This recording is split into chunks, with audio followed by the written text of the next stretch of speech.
Hello students, आपल्या सगळ्यांचं खूप खूप स्वागत आहे राम फार्मसी एज्युकेशन चॅनलमध्ये. ठीक आहे, आज आपण सुरू करणार आहोत बायोकेमिस्ट्रीचा जो सेकंड चॅप्टर आपण स्टार्ट केला होता, दॅट इज कार्बोहायड्रेट मेटाबॉलिझम. त्याचा आपण आज सेकंड पार्ट बघणार आहोत. तर फर्स्ट पार्टमध्ये आपण कोणकोणत्या गोष्टी कव्हर केल्या ते आपण छोटासा एक रिकॅप घेणार आहोत. फर्स्ट पार्ट जो आहे त्याच्यामध्ये आपण ग्लायकोलायसिस आणि TCA सायकल काय त्याच्याबद्दल आपण डिटेलमध्ये बघितलं. त्याच्या कोणकोणत्या स्टेप्स आहेत, त्याचं सिग्निफिकन्स काय आहे, त्याची इम्पॉर्टन्स काय आहे, या सगळ्या गोष्टी ज्या आहेत त्या आपण फर्स्ट पार्टमध्ये कव्हर केल्या. आता आपण सेकंड पार्ट जो आहे त्याच्यामध्ये HMP शंट पाथवे अँड ग्लुकोनिओजेनेसिस म्हणजे काय या दोन गोष्टी कव्हर करणार आहोत. ठीक आहे, तर लेक्चर आवडलं तर चॅनलला नक्की लाईक करा, सबस्क्राईब करा आणि बेल आयकॉनवरतीही प्रेस करा, जेणेकरून तुम्हाला आपल्या येत्या सगळ्या व्हिडिओजची अपडेट मिळत राहील. ठीक आहे, तर आता वेळ न घालवता आपण आजच्या व्हिडिओला सुरुवात करूया. तर आपण सुरुवात करूयात HMP शंट पाथवे पासून. आता what is HMP shunt pathway म्हणजे काय ते बघूयात. तर HMP शंट पाथवे म्हणजे काय, हेक्झोज मोनोफॉस्फेट शंट पाथवे असे त्याला म्हणतात. आणि हा पाथवे जो आहे मेनली एक्स्ट्रा मायटोकॉन्ड्रियल स्पेसमध्ये होत असतो ऑफ दी सेल्समध्ये. तर it has two major functions, याचे दोन मेजर फंक्शन्स आहेत. सगळ्यात पहिलं फंक्शन म्हणजे हा HMP शंट पाथवे जो आहे तो काय करतो, NADPHचं फॉर्मेशन करतो for synthesis of fatty acids and steroids साठी. हे काय झालं त्याचं पहिलं फंक्शन. आणि दुसरं फंक्शन काय आहे, the synthesis of ribose for nucleotide and nucleic acid formation. तो काय करतो, रायबोजचं सिंथेसिस करतो. हे मेन दोन फंक्शन आहेत HMP शंट पाथवेचे. आता NADPH अँड NADH मध्ये डिफरन्स काय आहे ते आपण बघणार आहोत. तर NADH जो आहे तो काय आहे, इज ऑक्सिडाइज्ड होतो बाय द रेस्पिरेटरी चेनने to generate ATP. ATP generate करण्यासाठी काय होतो, NADH जो मॉलिक्यूल आहे तो काय होतो, ऑक्सिडाइज होतो. अँड व्हेअरएज NADPH जो आहे तो काय करतो, सर्व as a hydrogen and a electron donor in रेडक्टिव्ह biosynthesis मध्ये काम करतो. For example in the biosynthesis of fatty acids and steroids मध्ये. तर हा काय झाला major difference between the NADPH and NADH. तर ग्लुकोज, फ्रक्टोज अँड गॅलॅक्टोज जे आहेत ते काय आहेत, आपले मेन हेक्झोसेज आहेत, जे काय होतात ऍब्झॉर्ब फ्रॉम द GIT मधून काय होतात, मेनली ऍब्झॉर्ब होतात. Derive principally from dietary starch, sucrose and lactose. याच्यामधून काय होतात ते डिराईव्ह होतात. That is about the hexose monophosphate shunt pathway बद्दल. याचे मेन फंक्शन काय आहेत, कुठे होतो, त्याच्या मेजर फंक्शन्स काय आहेत आणि त्याच्यामध्ये कोणकोणते मॉलिक्युल्स जे आहेत ते ऍब्झॉर्ब होतात ते आपण इथे बघितलं. ठीक आहे, तर अजून काही गोष्टी आपण इथे बघणार आहोत की HMP शंट पाथवे जो आहे त्याच्यामध्ये मेनली काय होतं की फ्रक्टोज आणि गॅलॅक्टोज जे आहेत ना ते ग्लुकोज मध्ये कन्व्हर्ट होतात. आणि हे सगळं जे आहे ते कशामध्ये होतं, लिव्हरमध्ये. आता मेन इक्वेशन काय HMP शंट पाथवेचं ते आपल्याला लक्षात ठेवायचं आहे. ग्लुकोज 6 फॉस्फेट जो आहे तो इथे का +2 NADP प्लस H2O काय फॉर्म करतात, इथे रायबोज 5 phosphate plus carbon dioxide +2 molecules of NADPH +2H+. हे काय झालं, overall equation of the HMP shunt pathway. हे आपल्याला लक्षात ठेवायचं आहे. तर द नेट रिझल्ट जो आहे याच्यामध्ये काय होतं, NADPHचं काय होतं, प्रोडक्शन होतं. A reductant for biosynthetic reactions and ribose 5 phosphate a precursor for nucleotide synthesis. इथे काय होतं की प्रिकर्सर म्हणून न्यूक्लिओटाइड सिंथेसिस होतं इथे.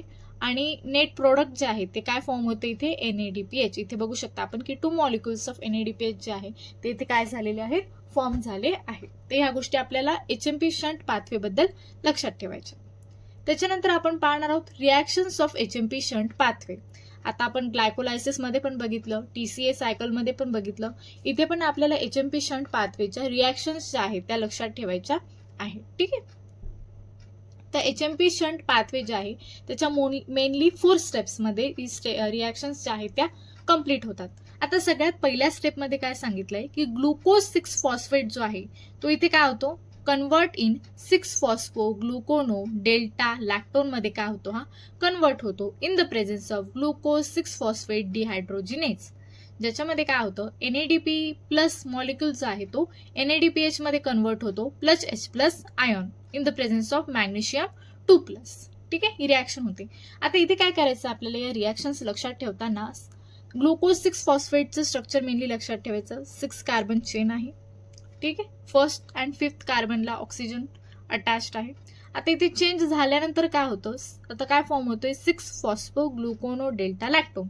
म्हणजे बाकीचं जे स्ट्रक्चर आहे ते ॲज इट इज सेम, फक्त इथे फर्स्ट पोझिशनवर काय झालं, इथे चेंज, इथे फक्त डबल बॉन्ड झाला, बरोबर, आणि इथे डबल बॉन्ड झाला आणि हा एच काय झाले, हे 2 एच ब्रेक झाले. एवढाच चेंज आपल्याला इथे काय लक्षात ठेवायचा आहे इन द फर्स्ट स्टेप, ठीक आहे.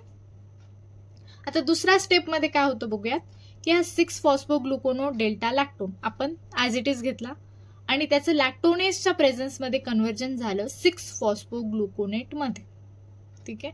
इथे काय झालं, वॉटरचा मॉलिक्यूल ऍड झाला मॅग्नेशियम 2+ प्रेझेन्समध्ये. आता इथे काय चेंज झालं ते बघू शकता तुम्ही. इथला जो हा ऑक्सिजनचा बॉन्ड आहे 1 and 5th कार्बन मधला, तो ब्रेक झाला आणि इथे काय झालं, C double bond with O आणि इथं हा O- ऍड झाला आणि 5th पोझिशनला OH ऍड झाला. म्हणजे वॉटर जे आहे मॉलिक्यूल ते इथं काय झालंय, ऍड झालं, बरोबर, आणि कन्व्हर्जन झालं याचं 6 फॉस्फो ग्लुकोनेट मध्ये. तर ही काय झाली second step of HMP shunt pathway. आता तिसऱ्या स्टेपमध्ये काय सांगितलंय बघा. आता हा 6 फॉस्फो ग्लुकोनेट आपण घेतला आणि 6 फॉस्फो ग्लुकोनेट डिहायड्रोनेजच्या प्रेझेन्समध्ये हा कन्वर्ट झाला डी रायबुलोज 5 फॉस्फेट मध्ये. म्हणजे इथे काय झालं, जी 6 मेंबरची जी चेन होती आपली कार्बनची, ती इथे काय झाली 5 मेंबरमध्ये कन्वर्ट झाली. म्हणजे इथे काय झालं, इथे बघू शकता तुम्ही, खालची जी 3 कार्बन पर्यंतची रिंग आहे ती ॲज इट इज सेम, बरोबर.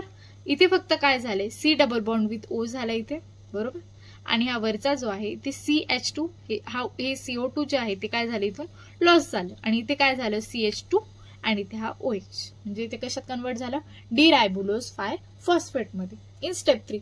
म्हणजे आपल्याला इथे स्ट्रक्चर लक्षात त्यांना काय करायचंय, ॲज इट इज लक्षात ठेवायचं, फक्त जेवढे चेंजेस होत आहे कोणत्या स्टेपमध्ये कोणत्या नंबरच्या कार्बनवर काय चेंजेस होत आहे एवढं फक्त आपल्याला इथे काय करायचंय लक्षात ठेवायचं, ठीक आहे. म्हणजे मग आपल्याला लिहिताना पण किंवा एक्झाम मध्ये स्ट्रक्चर ड्रॉ करताना पण इझी जाईल, ठीक आहे, जास्त लक्षात ठेवण्याची गरज पडणार नाही.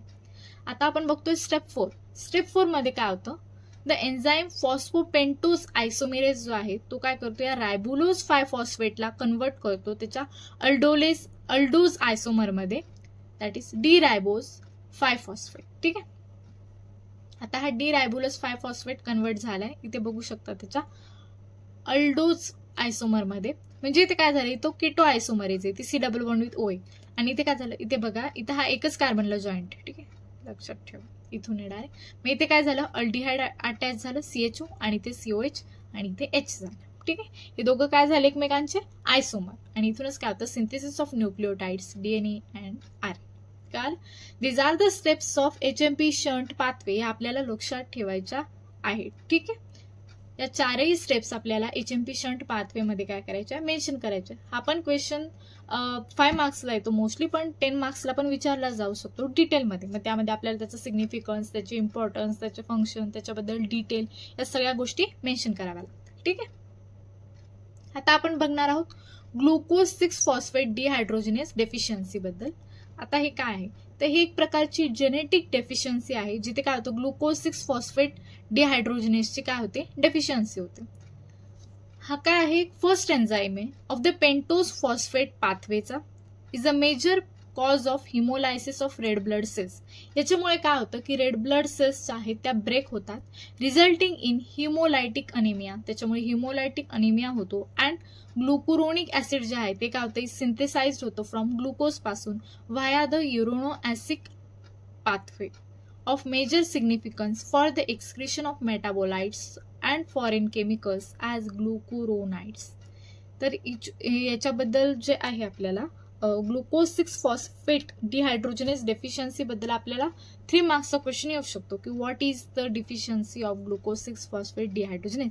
त्याच्याबद्दल आपल्याला इथे डिटेलमध्ये लिहायचं आहे की कशामुळे होतं, त्याच्यामध्ये काय काय होतं, त्याचे कॉजेस काय आणि मेजर सिग्निफिकन्स काय, ते आपण इथे सगळं मेन्शन केलं, ठीक आहे. ते आपल्याला लक्षात ठेवायचं आहे याच्यात. आता आपण बघणार आहोत significance of HMP shunt pathway. याचं सिग्निफिकन्स काय, व्हॉट इज द इम्पॉर्टन्स.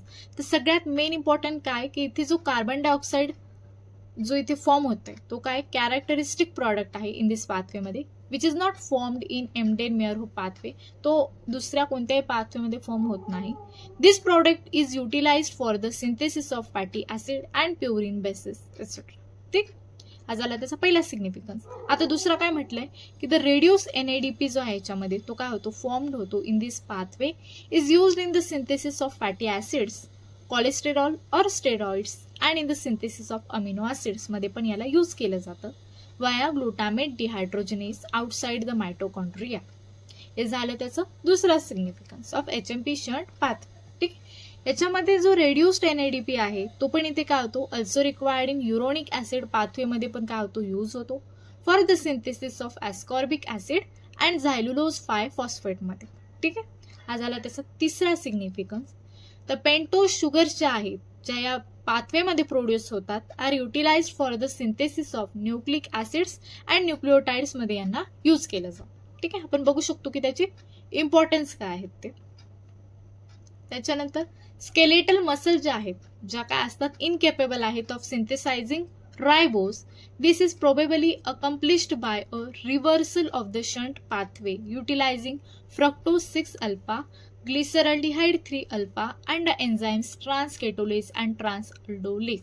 म्हणजे ते काय म्हटलंय की ज्या स्केलेटल मसल रायबोजला सिंथेसाइज करू शकत नाही किंवा इनकेपेबल आहेत ते काय करतात, मोस्टली याच्यावरच काय म्हणू शकतो आपण की डिपेंडंट. ठीक आहे, फ्रक्टोज 6 अल्फावर, glyceraldehyde 3 alpha and enzymes transketolase and transaldolase. तर हे पण त्याचं एक काय झालं इम्पॉर्टंट. द प्रोडक्ट्स जे आहेत आता fructose 6 alpha and glyceraldehyde 3 alpha are utilised in Embden Meyerhof pathway for glycolysis. आता HMP शंट पाथवे मध्ये जे प्रोडक्ट फॉर्म होतात that is fructose 6 alpha and glyceraldehyde 3 alpha, ते एम्डेन-मेयरहोफ पाथवे मध्ये पण यूज केले जातात फॉर ग्लायकोलायसिस साठी. तर दिस पाथवे जो आहे इन द एरिथ्रोसाइट्स मध्ये प्रोव्हाइड्स रिड्युस्ड NADP ला काय करतो, हा प्रोव्हाइड करतो for the reduction of oxidised glutathione to the reduced glutathione by the enzyme glutathione reductase. ठीक आहे, तर हा पण त्याचा एक मेन इम्पॉर्टन्स झाला. द रेड्युस्ड ग्लुटाथायोन जो आहे देन रिमूव्ह H2O2 ला काय करतात, रिमूव्ह करतात फ्रॉम द एरिथ्रोसाइट्स मध्ये म्हणजे RBCs मधून by glutathione peroxidase. This reaction is important because इथे काय होतं की अक्युम्युलेशन ऑफ H2O2 जे आहे ते काय करतं, decrease the life span of एरिथ्रोसाइट्सचा लाईफ स्पॅन जो आहे तो काय होतो, कमी होऊन जातो by increasing the rate of oxidation of haemoglobin to methaemoglobin. तर आपण काय झालं याचा एक मेन सिग्निफिकन्स. तर these are the significance of HMP shunt pathways. ठीक आहे, तर आपण इथे डिटेलमध्ये बघितलं HMP शंट पाथवेज बद्दल की त्याचे सिग्निफिकन्स काय आहेत, त्यात कोणकोणत्या स्टेप्स इन्व्हॉल्व आहेत, त्याचे इम्पॉर्टन्स काय आहेत, त्याचे फंक्शन काय आहेत. ठीक आहे, या सगळ्या गोष्टी आपल्याला त्याच्या नोट जर विचारली की right a note on HMP shunt pathway, त्यामध्ये ह्या सगळ्या गोष्टी ज्या आहेत त्या आपल्याला मेन्शन करायच्या. ठीक आहे, तर यातले जे मेन पॉईंट्स आहेत ना ते आपल्याला लक्षात ठेवायचे म्हणजे तुम्हाला एक्झाममध्ये ते इलॅबोरेट करता येते डिटेलमध्ये. ठीक आहे, नेक्स्ट पाथवे आपण बघणार आहोत दॅट इज ग्लुकोनिओजेनेसिस. आता नावामध्येच लिहिले genesis means formation and gluconeo means glucose. आता इथे या पाथवेमध्ये आपल्याला मेनली काय करायचं, ग्लुकोजचं फॉर्मेशन. ठीक आहे, तर ग्लुकोनिओजेनेसिस म्हणजे काय, the synthesis of glucose from non carbohydrate precursor is non as ग्लुकोनिओजेनेसिस. ठीक आहे, आणि ग्लुकोनिओजेनेसिस जे आहे ते मेनली कशामध्ये होतं, लिव्हरमध्ये. ठीक आहे, इट युजली ऑकर्स आणि हे कधी होतं, जेव्हा कार्बोहायड्रेट जो आहे डाएटमध्ये इनसफिशियंट अमाऊंटमध्ये प्रेझेंट असेल किंवा बॉडीचे जे रिक्वायरमेंट आहेत त्या कम्प्लीट होत नसतील, तेव्हा काय होतं की प्रोटीन रिच डाएट जे आहे at the time of starvation when tissue proteins are broken down to amino acids, जेव्हा आपल्या बॉडीमधले मग प्रोटीन्स ब्रोक व्हायला लागतात अमिनो ऍसिड्समध्ये, तेव्हा इथे काय होतं, ग्लुकोजचं फॉर्मेशन. ठीक आहे, आपल्या बॉडीच्या डिमांड कम्प्लीट करण्यासाठी. That is the ग्लुकोनिओजेनेसिस. आता व्हेरियस सबस्ट्रेट्स आहेत फॉर ग्लुकोनिओजेनेसिस तिथे यूज केले जातात, ते कोणकोणते बघूया. ग्लुकोनिओजेनिक प्रिकर्सर्स जे आहेत are the molecules that can be used to produce, काय करतात ते, नेट सिंथेसिस ऑफ ग्लुकोज. ग्लुकोजचं सिंथेसिस करतात. They include the intermediates of glycolysis त्याच्यामध्ये असू शकतात and the citric acid cycle. आता याच्यामध्ये ग्लिसरॉल झालं, लॅक्टेट झालं अँड अल्फा कीटो ऍसिड्स झाले obtained from the deamination of glucogenic amino acids are the most important gluconeogenic precursors, जे काय होतात ग्लुकोनिओजेनेसिस मध्ये प्रिकर्सर म्हणून काम करतात. आता सगळ्यात पहिले झालं आपलं glycerol, main precursor of ग्लुकोनिओजेनेसिस. It is released during the hydrolysis of triacyl glycerols in adipose tissue and in the liver.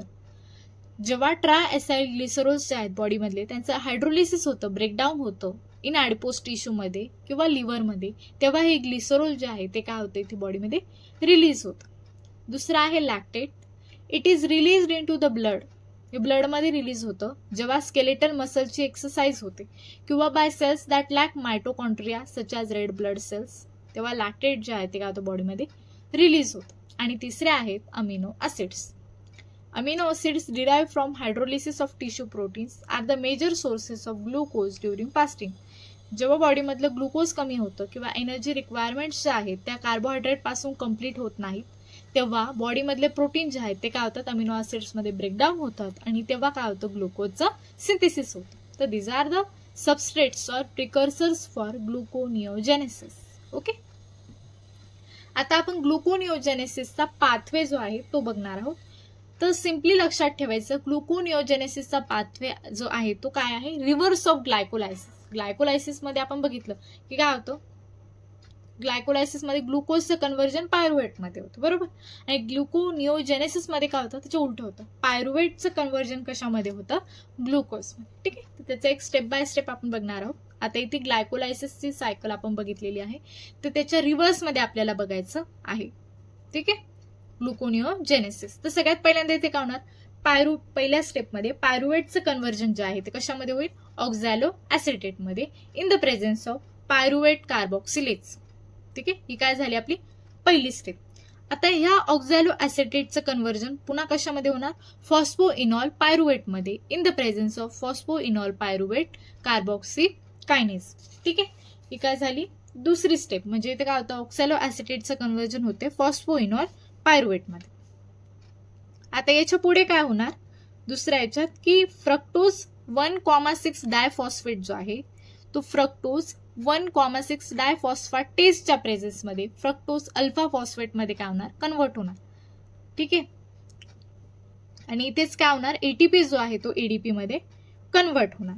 आणि तिसऱ्या स्टेपमध्ये मग हा फ्रक्टोज जो आहे तो ग्लुकोज 6 फॉस्फेटमध्ये कन्व्हर्ट होणार इन द प्रेझेन्स ऑफ फॉस्फोग्लुको आयसोमेरेज. म्हणजे काय झालं, त्यांचे आयसोमर्स एकमेकांचे. आणि हा ग्लुकोज 6 फॉस्फेट जो आहे तो ग्लुकोज 6 फॉस्फेटेजच्या प्रेझेन्समध्ये कन्व्हर्ट होणार ग्लुकोजमध्ये. ठीक आहे, तर ही जी आहे त्या कोणत्या स्टेप्स आहेत, ग्लुकोनिओजेनेसिसच्या काल. आणि ह्या ज्या स्टेप्स दाखवलेल्या आहेत हे आहे आपलं ग्लायकोलायसिसच्या सायकल काल. तर these are the steps of gluconeogenesis. तर याला सेपरेटली असं लक्षात ठेवण्याची गरज नाहीये. आपण जी ग्लायकोलायसिसची सायकल बघितली त्याच्याच रिव्हर्समध्ये जे आहे ते काय आहे आपलं ग्लुकोनिओजेनेसिस. ठीक आहे, ते आपल्याला लक्षात ठेवायचं. आता आपण बघणार आहोत ग्लुकोनिओजेनेसिस ऑफ लॅक्टिक ऍसिड, त्यालाच काय म्हटलं जातं कोरी सायकल. आता हे काय आहे ते बघा. इथे काय होतं, the liver and skeletal muscles जे आहेत ते काय करतात, एक स्पेशल मेटाबॉलिक कोऑपरेशन असतं त्यांच्यामध्ये. ॲज फार ॲज कार्बोहायड्रेट्स इथे काय करतात, are concern by the way of a cycle of conversion होतं याच्यामध्ये, त्यालाच काय म्हटलं जातं कोरी सायकल. ठीक आहे, आता काय होतं इथे, इन दिस सायकल लिव्हर मधलं जे ग्लायकोजन आहे ते काय होतं मे बी कन्व्हर्टेड होतं इंटू मसलच्या ग्लायकोजन मध्ये ते काय होणार कन्व्हर्ट होणार and vice versa. And the major raw material जे आहे ऑफ दिस सायकलचं is lactase produce by the active skeletal muscles. नि काय होणार ते प्रोड्यूस होणार. आणि ऍट द टाइम ऑफ जेव्हा हेवी मस्क्युलर वर्क केलं जातं और स्ट्रेन्युअस एक्सरसाइज ते काय होतं, ऑक्सिजनचा जो सप्लाय आहे तो काय होतो इनॲडिक्वेट होऊन जातो इन ऍक्टिव्ह मसल्समध्ये. बट द मसल्स ज्या आहेत त्या काय करतात की कॉन्ट्रॅक्शन होतं त्यांचं टू द मॅक्झिमम लेवलपर्यंत. हेच ग्लायकोजन जो आहे बॉडीमधला stored up in the muscle is converted into, मग ते बॉडीमधलं जे ग्लायकोजन आहे ते काय होतं लॅक्टिक ऍसिडमध्ये कन्व्हर्ट व्हायला लागतं बाय ग्लायकोजेनोलायसिसने. मग मसल टिश्यू काय करतात, लॅक्स द एन्झाईम ग्लुकोज 6 फॉस्फेटेजचं काय होतं इथे कमी होते. Hence it is incapable of synthesising glucose from lactic acid. त्याच्यामुळे काय होतं की लॅक्टिक ऍसिड पासून आपण ग्लुकोज सिंथेसाइज करू शकत नाही and the conversion takes place only in the liver. तर इथे काय होतं की lactase diffuses out of the muscle and enters the liver through blood. In the liver lactate जो आहे तो काय होतो ऑक्सिडाइज होतो टू पायरुवेट मध्ये which undergoes the process of gluconeogenesis होतं. मग त्याच्यामध्ये formation of glucose and resulting in the resynthesis of glucose. आणि इथं काय केलं, पुन्हा एकदा जे आहे ते काय करतं, ग्लुकोजचं रिसिंथेसिस जे आहे ते काय केलं जातं, परफॉर्म केलं जातं. इथे डायग्राम मध्ये आपण बघू शकतो दाखवलंय. लिव्हरमध्ये काय होतं की लॅक्टेटचं कन्व्हर्जन पायरुवेटमध्ये होतं, पायरुवेटचं कन्व्हर्जन ग्लुकोजमध्ये होतं. आता आपण पाहिलं ती ग्लुकोनिओजेनेसिस सायकल जी आहे ती काय होते, ते रन होते लिव्हरमध्ये, ते 6 ATP फॉर्म होतात. मग हा ग्लुकोज लिव्हरच्या बाहेर जातो ब्लडमध्ये आणि पुन्हा ही सायकल रन होते ग्लायकोलायसिसची. ग्लुकोज पासून पुन्हा 2 पायरुवेट फॉर्म होणार, पुन्हा त्याचं कन्व्हर्जन लॅक्टेटमध्ये होणार, पुन्हा हे लॅक्टेट जे आहे ते ब्लडमध्ये येणार आणि हेच लॅक्टेट पुन्हा लिव्हरमध्ये जाणार आणि ग्लुकोनिओजेनेसिसची सायकल परफॉर्म होणार. कळलं? That is the Cori's cycle. हे कशाचं म्हणजे ग्लुकोनिओजेनेसिस मध्येच याचा काय आहे, इम्पॉर्टन्स आहे. ठीक आहे, हे पण आपल्याला लक्षात ठेवायचं आहे. तर that is all about the आपण जे आहे ते कार्बोहायड्रेट मेटाबॉलिझमच्या सायकल्स बघितल्या. That is HMP shunt pathway and ग्लुकोनिओजेनेसिस pathway. दोघंही एक्झाम ओरिएंटेशन महत्वाचे आहेत. याच्यावर 5 मार्क्ससाठी मेनली नोट्स विचारू शकतात, ज्याच्यामध्ये आपल्याला डिटेलमध्ये त्याच्या स्टेप्स, त्याचं सिग्निफिकन्स, त्याचं इम्पॉर्टंट या सगळ्या गोष्टी ज्या आहेत त्या मेन्शन करायच्या आहेत. ठीक आहे, आता जो आपला उरलेला पार्ट आहे कार्बोहायड्रेट मेटाबॉलिझमचा तो आपण नेक्स्ट पार्टमध्ये कव्हर करणार आहोत. ठीक आहे, तर लेक्चर आवडला असेल तुम्हाला तर नक्की लाईक करा. लेक्चरमध्ये काही कळालं नसेल किंवा काही डाऊट असेल तर कमेंट बॉक्समध्ये नक्की विचारा, मी नक्की तो सोडवण्याचा प्रयत्न करेन. ठीक आहे, चॅनलला सबस्क्राईब करा आणि जास्तीत जास्त लोकांपर्यंत हा व्हिडिओ जो आहे तो शेअर करा. ठीक आहे, थँक्यू सो मच. आपण पुढच्या पार्टमध्ये भेटूयात. थँक्यू.